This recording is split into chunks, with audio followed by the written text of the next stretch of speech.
And also with you. I'm going to go ahead and bless the food and then introduce our speakers. Needs no introduction. So I'm going to do that. Anyway, if you'll bow your heads. Dear Lord, we praise you for food and friendship. We thank you for this time spent together. Please be with Virginia today as she speaks with us about her life and her faith. And please bless this food to the nourishment of our bodies and our bodies to thy service. In Jesus' name we pray. Amen. So Virginia's here to talk with us today. Everybody knows her. I've probably known her for, I feel like, my whole entire life, which is a good thing. But anyway, without further ado, I don't really have to tell you anything about her, because everybody knows. It's time for the chair shuffle.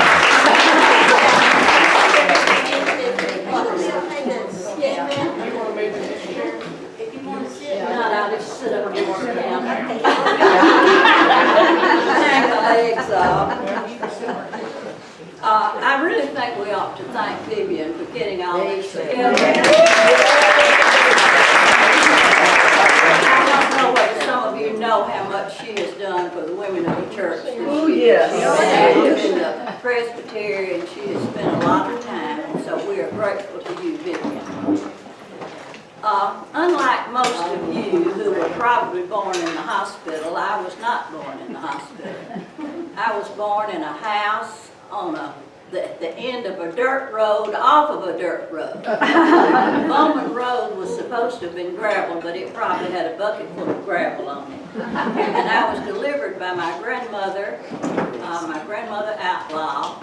I'm an outlaw. And a black lady named Bessie Brown. I was born on July the 24th, 1930, the beginning of the Depression. We lived in this farm, and the house was a house with a dog run. I don't know whether some of you know what a dog run is or not, but it has a room over here and a room over here and a porch that goes all the way through.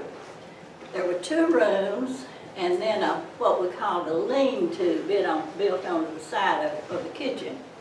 And my brother, who was 14 years old when I was born, and my sister was 7 years old when I was born, and we were in my mother and daddy's room. And there was 7 years difference in all of our ages, and one time when Mother was in the nursing home, I said, "Mother, I bet I was an accident wonder." She said, "If you want to know the truth, all of you were." She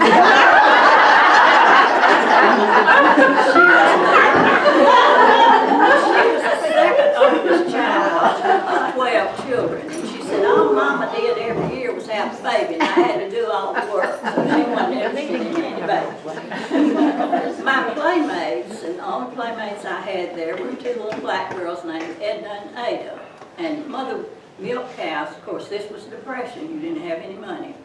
Daddy said he would sell his crop and go to Tune and pay his mortgage, pay his bill at the mercantile store, and then have to charge a sack of flour. He wouldn't have any money left. So Mother milked cows and sold cream.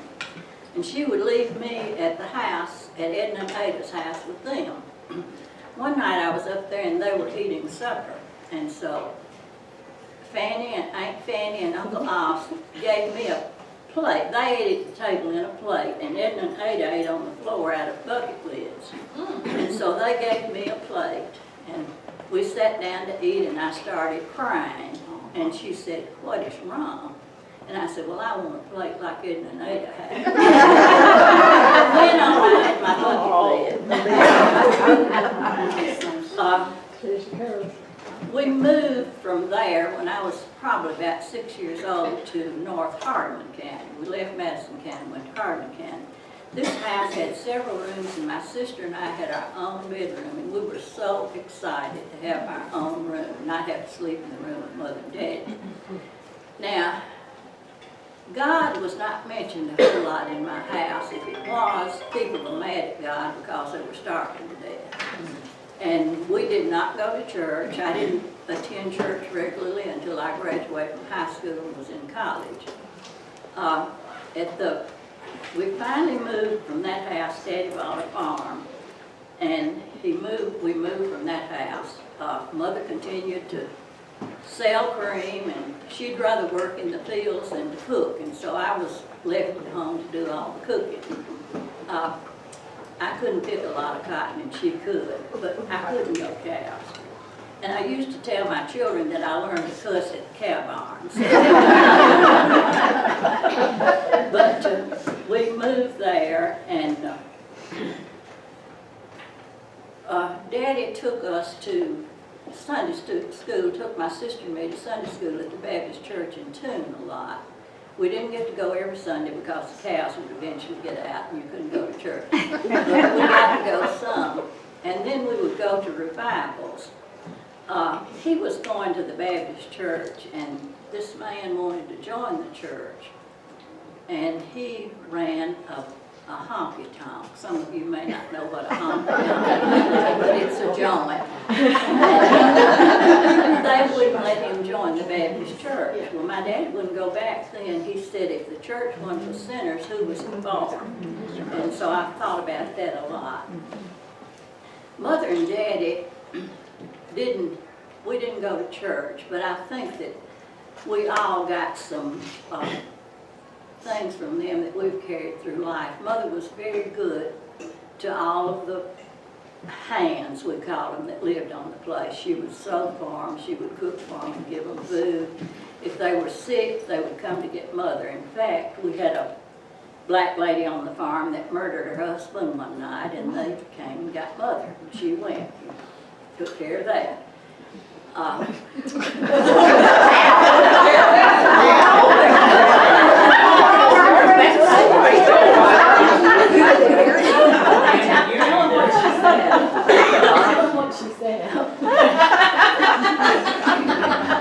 His name was, they called him Big, and so they had, when Mother got there, they had him on the floor and had him covered up with a sheet, and she was telling us, and she said, I went in and I raised that sheet up and I said, Big, Big, and he didn't say a word. But that was what she came back and told us. She wouldn't wake my daddy up because she was afraid that Daddy really liked this black man. She was afraid that he would kill his wife. She got there, so she just came and took care of it.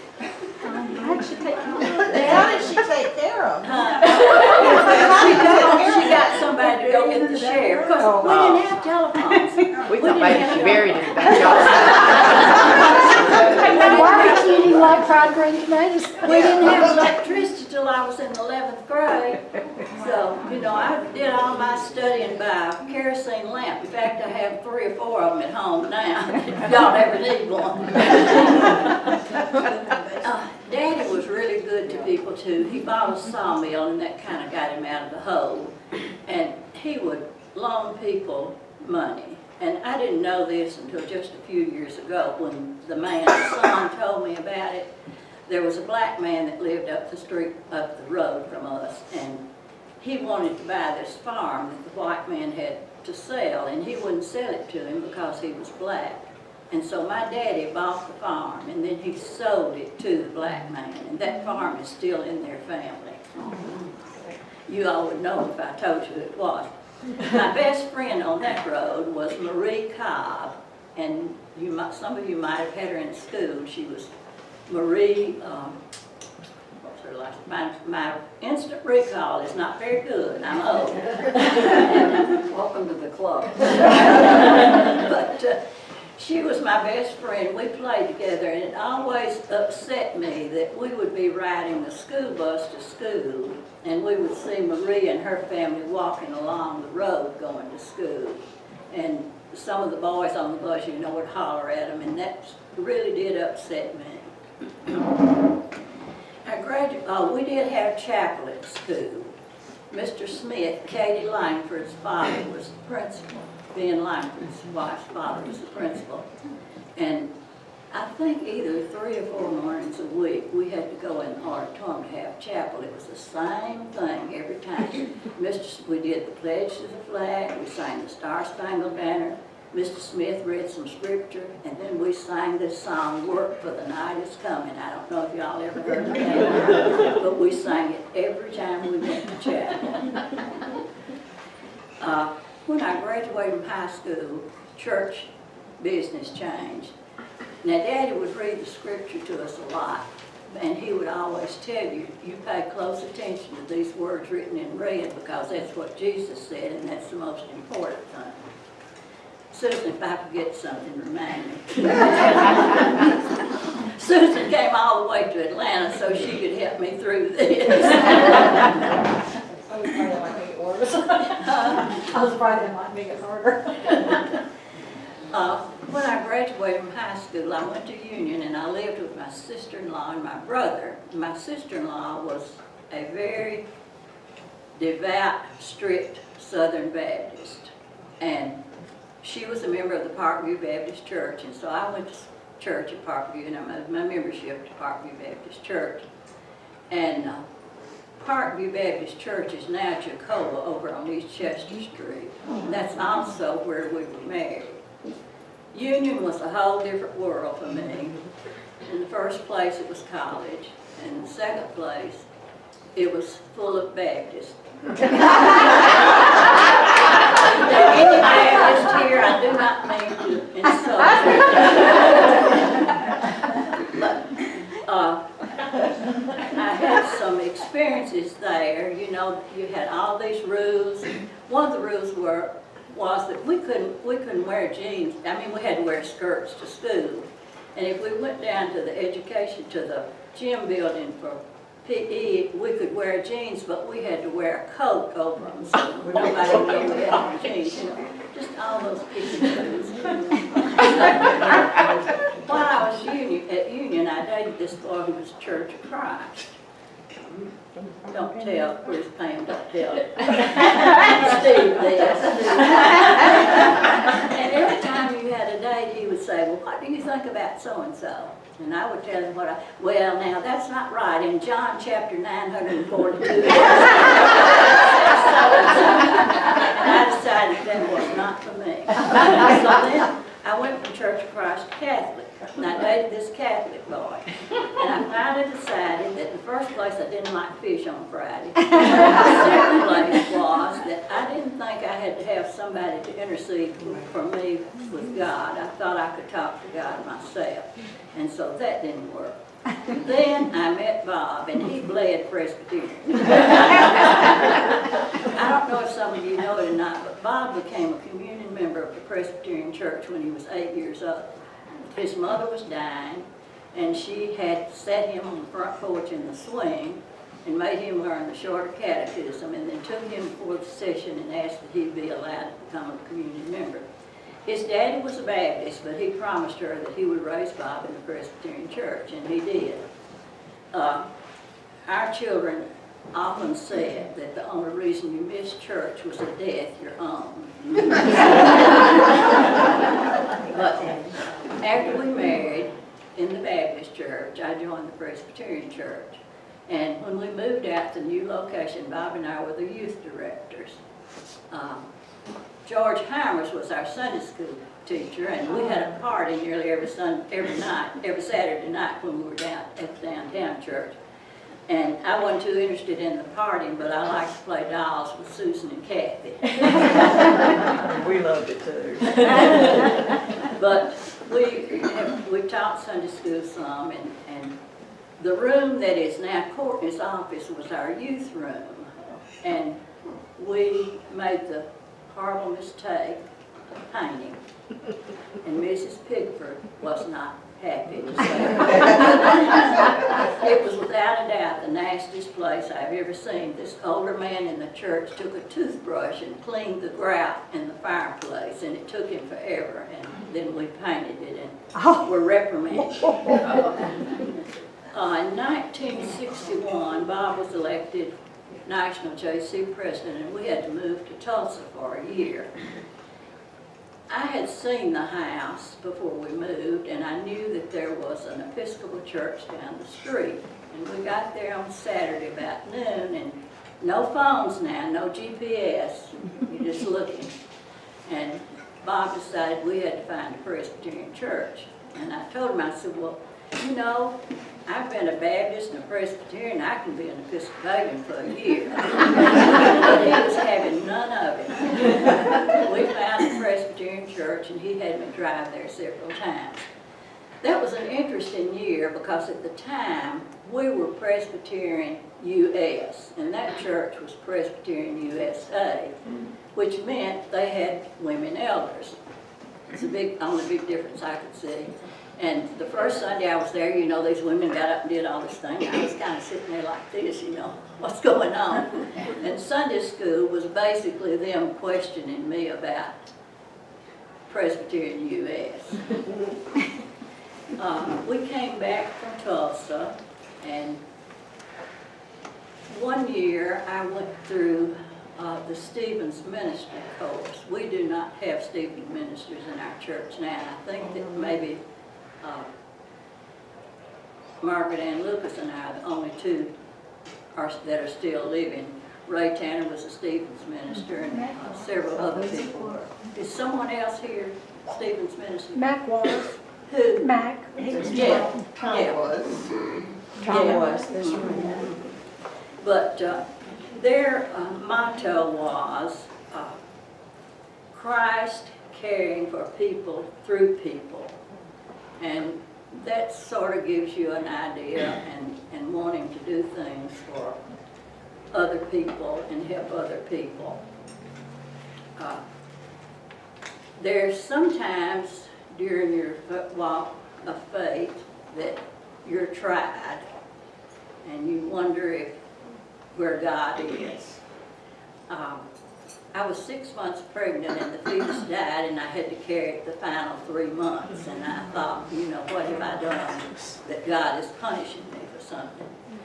And then in 2003, Bob had 5 bypasses, and for the first year or so he did pretty well, but then he started having dementia and it was not very easy. He couldn't be left by himself at all. Or if you left him, you would find him on the floor when you got back. He was pretty funny though, and he was really easy to take care of. I was doing something one day and he said, "What are you mad about?"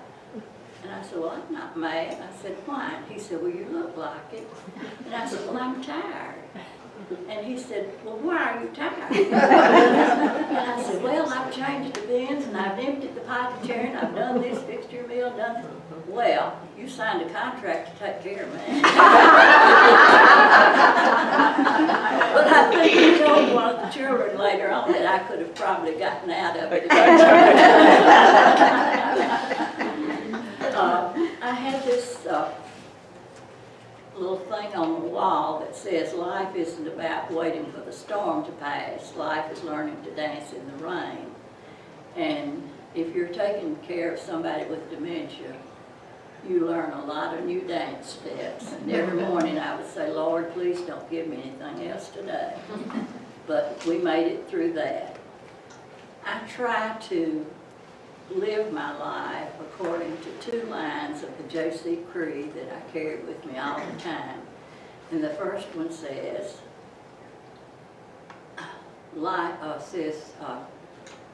faith in God gives meaning and purpose to human life. And then the last line of the creed says, service to humanity is the best work of life. Did I cover everything? Not everything. If anybody has any questions, I will be glad to answer them.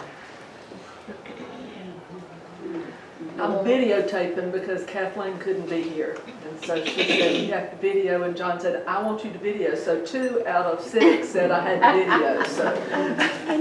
Well, I can tell you how to milk cows and feed pigs and do all that. Never learned to ride horses though. We had mules instead of horses. My brother had a horse, but I was not much into riding horses.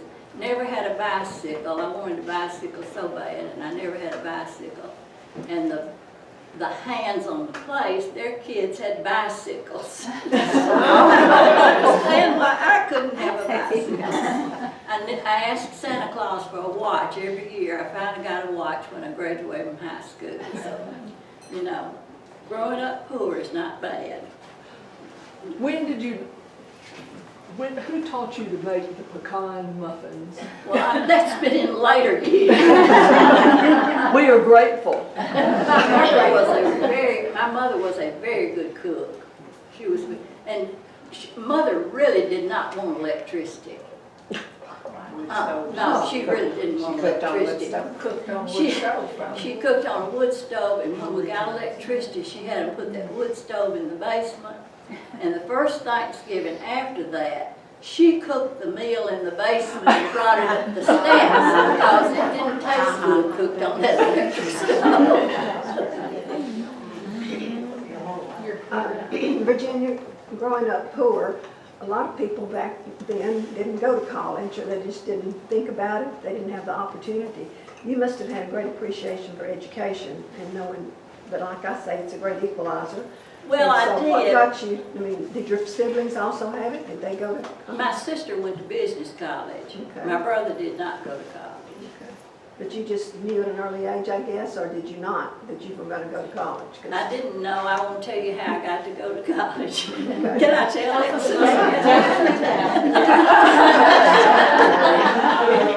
Okay, when I graduated from high school, I had a boyfriend in Memphis.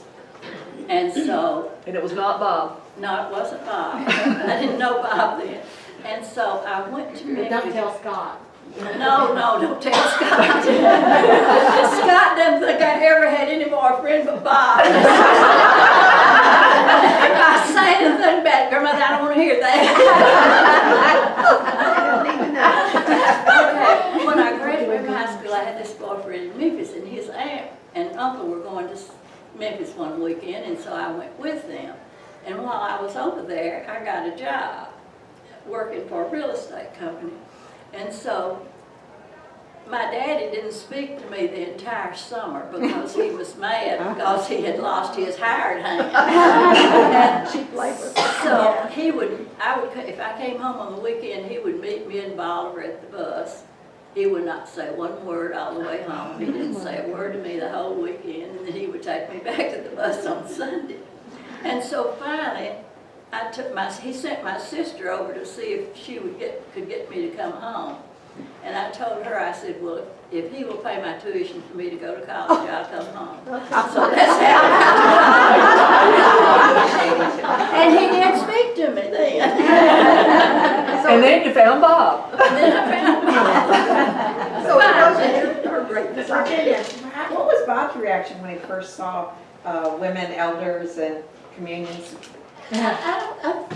He didn't go to that church. He was never there, honey. The one in Tulsa? No, he was gone 300 days. Oh, okay. I was there with 3 little kids, and he was gone 300 days of the 365 that we were there. You could have stayed in Jackson then. So they had the JC's on the house, and the national president moved to Tulsa for a year with no salary. Isn't that precious? They did. We had a living expense. They had bought our groceries and paid all the utilities and everything, and that was it. Pepsi-Cola company brought us 3 cases of Pepsi-Cola every month. Susan was a baby. They didn't even have a baby bed there. I didn't take my baby bed. I didn't have a baby bed. Just think you could have been raised in a drawer. Now, do you still have a farm in Bolivar? I have a farm on 100 and I have a farm on the Tune Road. Yeah. And the farm on 100 is near Blue Oval. And the property tax is in double this year.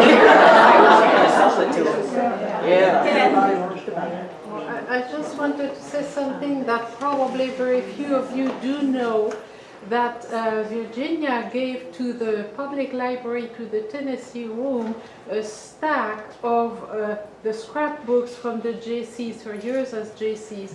And what she's not telling you is how much work she did for the JCs and then the JSETs also. It's incredible. And you worked on the JSETs with Mrs. Long, and you hand pen those scrapbooks. They're fabulous.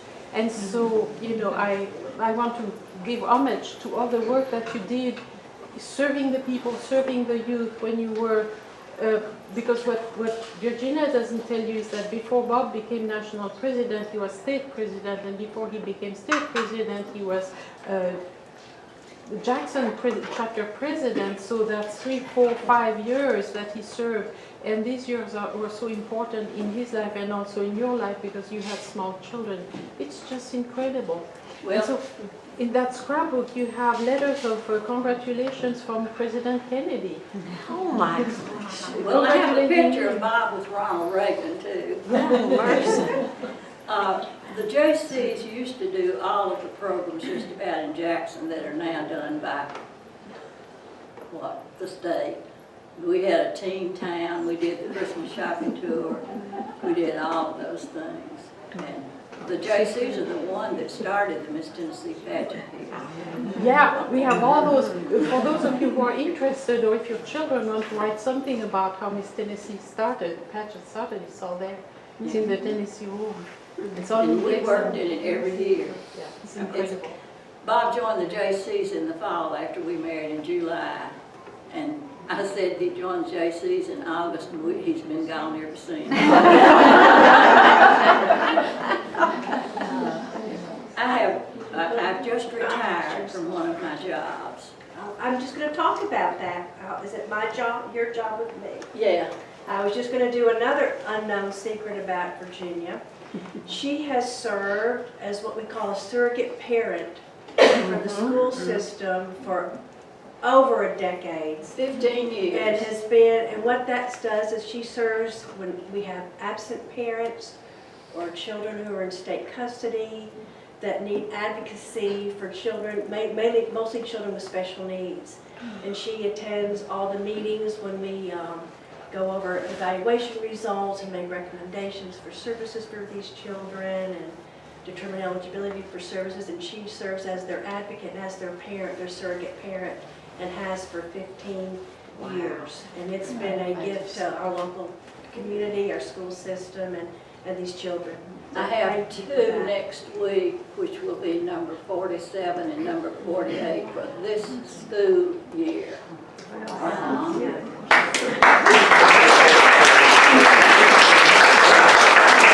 had some interesting experiences with that. I was out at one of the schools one day, and this young lady was in there. I think she's about 14. She looked at me and she says, "I don't like older people. You're old." I said, "Well, honey, I don't care whether you like me or not. I'm going to do what I can to help you." I think somebody needs to mention that you were Jackson's Woman of the Year one year. Dick's that look on her face. Yes. When John and I were coming to Jackson, we came and we were going to spend a few days. And we were staying with Virginia Conger, Virginia and Bob. Not John, Susanna. And Oh, no.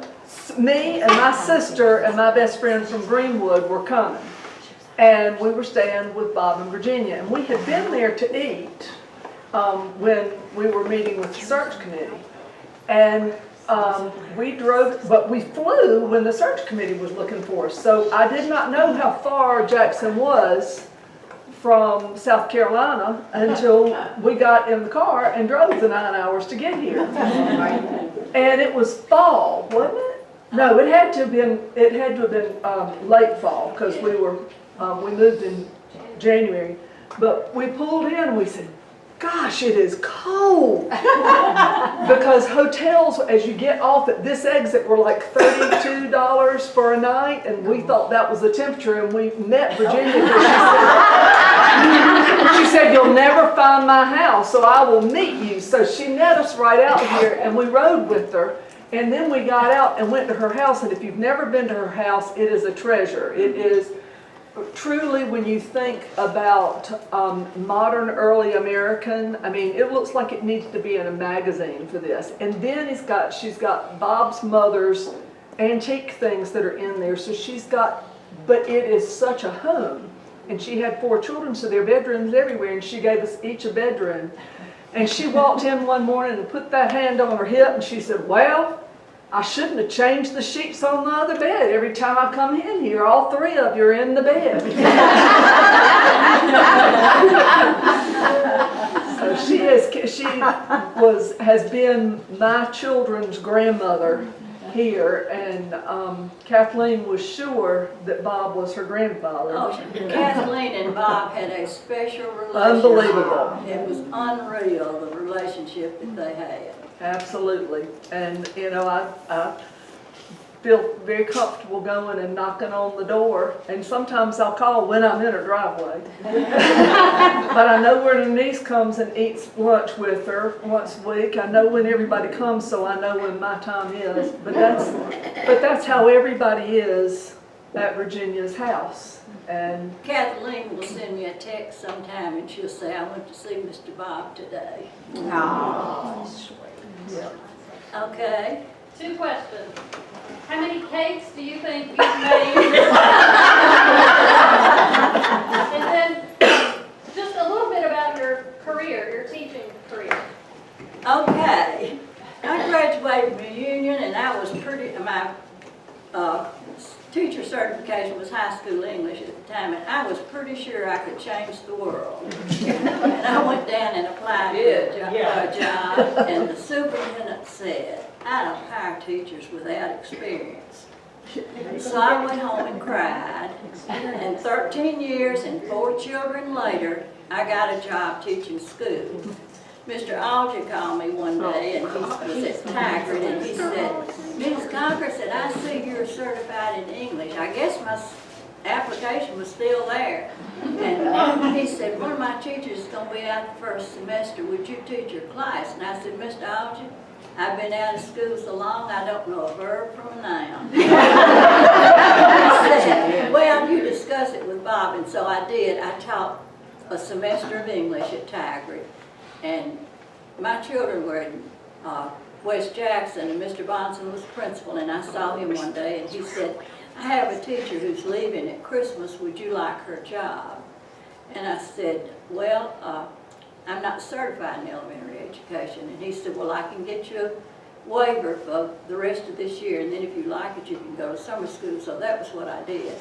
And so at West Jackson, I taught 4th and 5th, and split 5th and 6th, and split 4th and 5th. One year I had 36 children in a classroom, a split 5th and 6th grade class. Now I could write a book about some things those kids said. And then I transferred to Highland Park and I taught 3rd grade over there. And we were out of town, and I had fixed my room for 3rd grade. If you're a teacher, you know you go and you decorate your room and have it all pretty. And we got home on Thursday night, and Sid was living with us at the time, and he said, you have a new principal, it's Martha Britt, and she wants you to call her. So I called her Friday morning. I understand school's starting on Monday. She said, Miss Conger, I've moved you to the 1st grade. Oh. I said, 1st grade? Miss Britt, I can't teach 1st grade. I don't know 2 why. days before. She said, well, I've never been principal, so we'll just learn. And so I finished up teaching 1st grade, and then I retired the year that the school moved over to Arlington. So they're right across the ditch from me. In fact, I was over there last week. So you never taught 1 year at Arlington? I was thinking Never you did. taught a year at So you Arlington. just left it, okay. I thought we taught. You went to Arlington. I went to Arlington. Yeah, I taught with Nelda. I thought you went. No. But that 1st grade was an experience, and my theory after that year was over with, that if I were in charge of the education things, every teacher that got certified would have to teach 1 year of 1st grade. Amen. Ms. Conger, they still, I think, beat me to the question. I was going to say how many students' lives you changed. She was my 4th grade teacher. So, yes, lots of memories of West Jackson. I hear from some of them a lot on Facebook.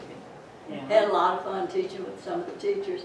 I had this little boy one day, and he was just out of his seat all the time. And I told him, I said, I'm just going to glue you to your seat. And I don't know if any of y'all knew Diane Smith. You did. I looked up, Diane was standing at my door with a bottle of Elmer's.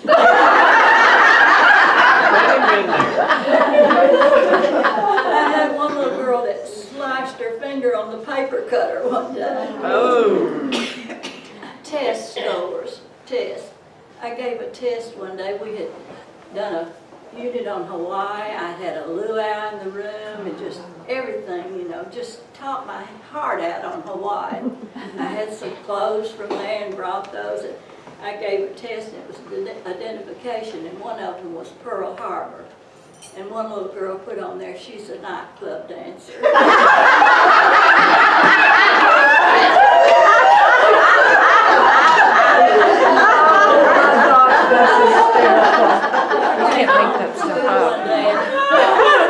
Mom said, "What's wrong?" I said, "Well, we're in serious trouble." He said, "Why?"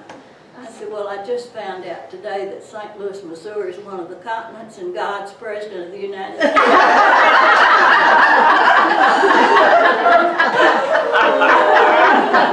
But I did have, it's somewhere in my house, and I'm sure the kids will find it when they clean out the house.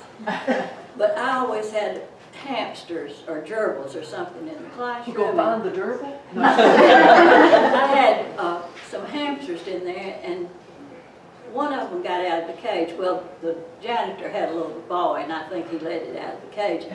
We couldn't find it. We were out for Christmas break, never found the hamster. And one of the teachers came one day, and she said, "Miss Conger said, I think your animal may be in my room. Something's eating my plants." So when her kids went out, at West Jackson, we had these closets all across the back of the room. I went in there. In the back of the room, here was this nest of paper and stuff this big, and that sucker was sitting in the middle of it. I got the hamster and took it back to the room, told the children about it, and I said, "Now you pretend that you're the hamster and you write a story." This little girl wrote the sweetest story. She was the hamster, and she talked about how loud it was and all the goodies that were dropped on the floor, you know, and then when the kids went home to Christmas house, quiet it was, and that she was scared, and it was just really good. It's somewhere in my house. I had a lot of fun teaching school. I hated to retire, but those first grades will wear you out. I taught the boys. I just want to tell everybody how, it's not just one particular experience, but she just eludes love like no other.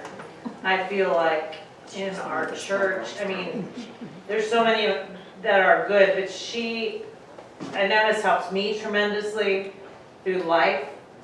But what is really fascinating to me is my little girl Camille gravitated towards Miss Virginia from day one and knew no age boundary, knew no age difference, and would, just because she would smile at her or reach out or talk to Camille in church, I mean, Camille would come home and be like, "My best friend, Miss Virginia."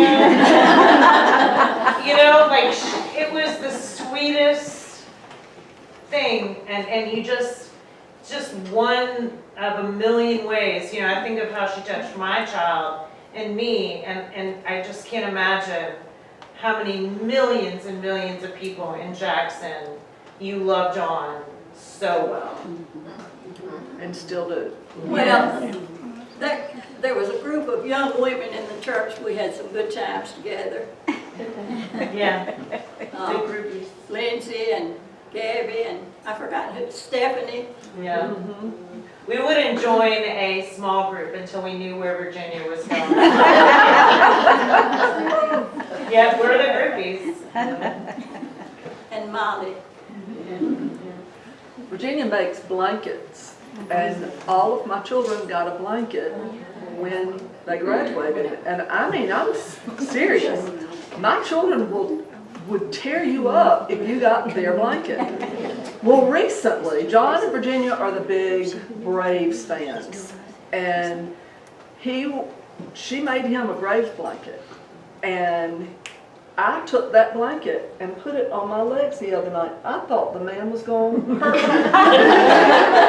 And he's been joking with her, saying, "I'm going to give it back because they're not winning." And yet, every day, I mean, you'd think it was the Arctic. The man has the blanket up to here, and he takes it upstairs with him when he goes to bed, and he comes downstairs. And so I said, you know, that is a true expression. She has blanketed each one of us with Well, her warmth and love. I started making those blankets when Bob was sick. Now, he had bypass surgery in 2003, and he lived until 2011, and those last few years were pretty rough. He did not want me to read because he didn't have my full attention if I was reading. He'd say, "What are you reading?"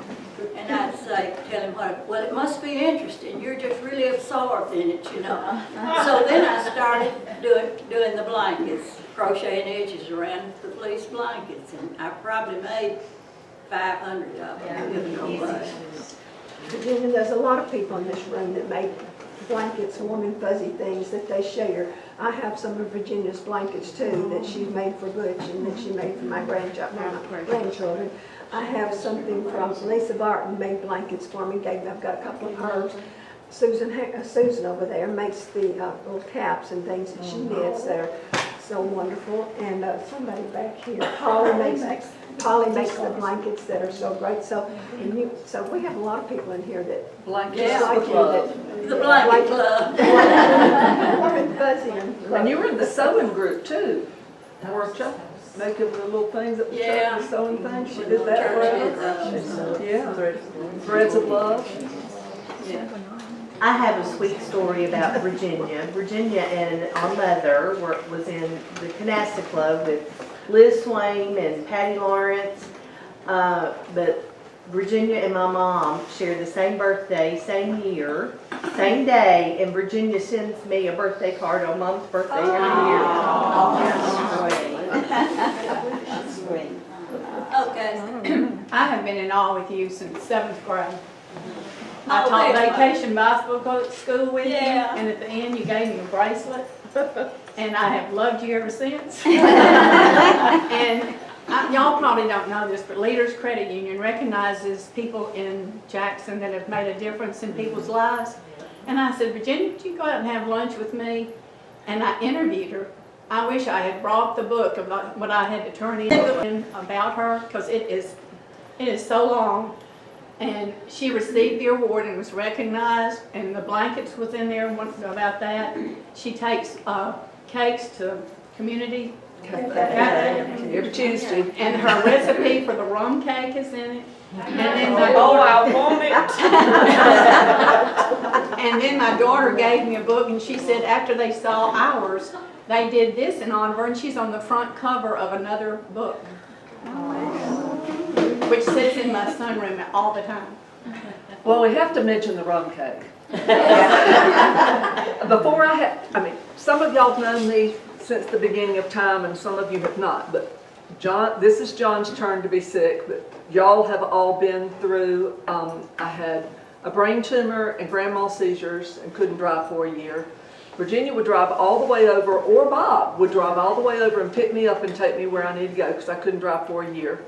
But yet I could be in a classroom. That was always kind of iffy there. And then I was in a wreck, nearly died, and then I had cancer.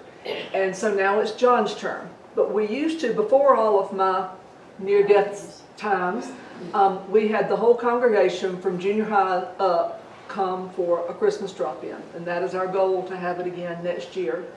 And Virginia said, what can I do? And I said, I hear you make wonderful cakes. I'll bring one. So she came and we had this gorgeous rum cake. And my across the street neighbor had a special needs daughter, Lizzie.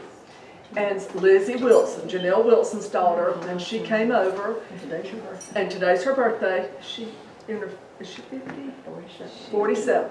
So anyway, Lizzie came over, and Lizzie just thought my boys were wonderful. She'd look at them like this. Until she found Janelle's beer cake. She came up to her mother and said, Mom, I think somebody has poured beer all over Ms. White's cake. And Virginia was standing behind her. She started dying laughing. She said, that's my rum cake. And we said, it's rum cake. And she said, well, it tastes like beer. And about 20 minutes passed by, and we all kind of met up together and said, how does Lizzie know what beer tastes like?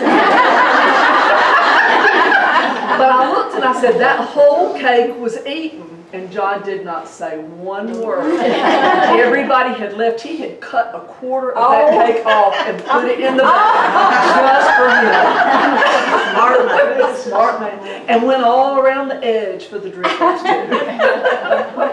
Well, I'm making it a 9 by 13 pan now, and that's a lot easier with the sauce that's on it. That's fundraiser, Yeah, Richard Swain will call in and put in his bid. Whatever it is, triple it.